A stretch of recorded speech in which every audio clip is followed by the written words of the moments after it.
Hey everyone, happy Monday again. The verse I have this week is in the book of Romans. It doesn't directly tie in to what John talked about yesterday, but I think the message of it can tie in. Not that there's a requirement that I do that, but I always feel like following up I should have some time. I digress. Romans chapter 4, verse 20 and 21. Context, it's talking about Abraham and how he just kind of has hope still in what God is doing. He's like 100 years old. His wife has never had a kid, and she's about the same age as him. Pretty old for child rearing. Here's the verse. Stop stalling. Verse 20. No distrust made him waver concerning the promise of God, him being Abraham. But he grew strong in his faith as he gave glory to God, fully convinced that God was able to do what he had promised.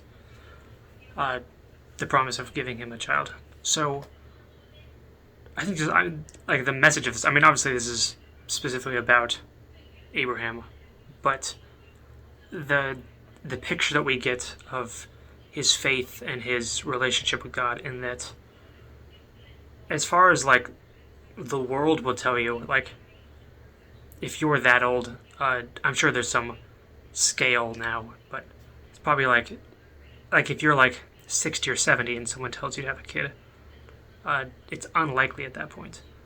And further on, it becomes impossible. So it's trying to kind of feed into this, as far as the world's concerned, this thing that you're trying to get to happen is impossible. But with God, nothing is impossible, which is something that we can really hold on to at any time in our life. I think it's Paul who talks about in the New Testament that anything in the Bible is worth teaching off of. There's something in it that's worth learning and teaching from. So just this idea of, if the world's telling us something's impossible, if the world's telling us you shouldn't have faith in this or bother with this, just move on or take more action. Like, stop trusting that he's going to do this, just like work it out for yourself. We don't need to. God has that promise made with us that he's in control, that if he makes a promise to us, like he has with his son in the promise of salvation and mercy and grace, that we can find rest, we can find hope in that promise, because God does not break his promises.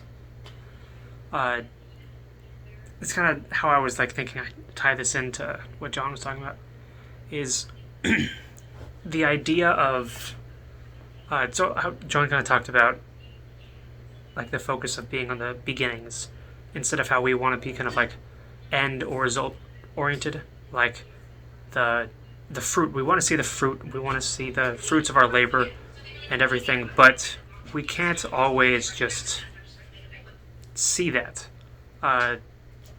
Sometimes we have to just kind of have faith that first step we did is maybe all we're going to see. But God will carry that. God will use that seed.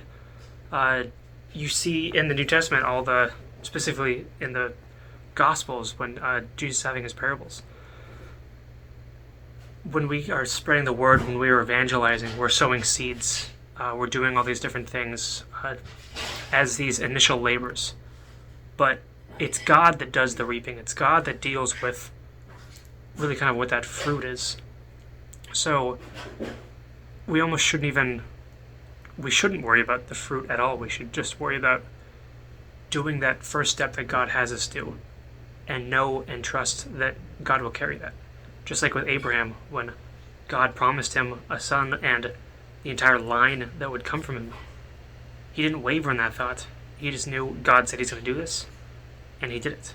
So when we are out doing anything, if we're just trying to focus in school, if we're trying to just be that friend to someone, if we're evangelizing, if we're doing anything, if we're planting those seeds, whatever they may be, just trust that God has promised that he's going to use that work, and it's not going to be in vain.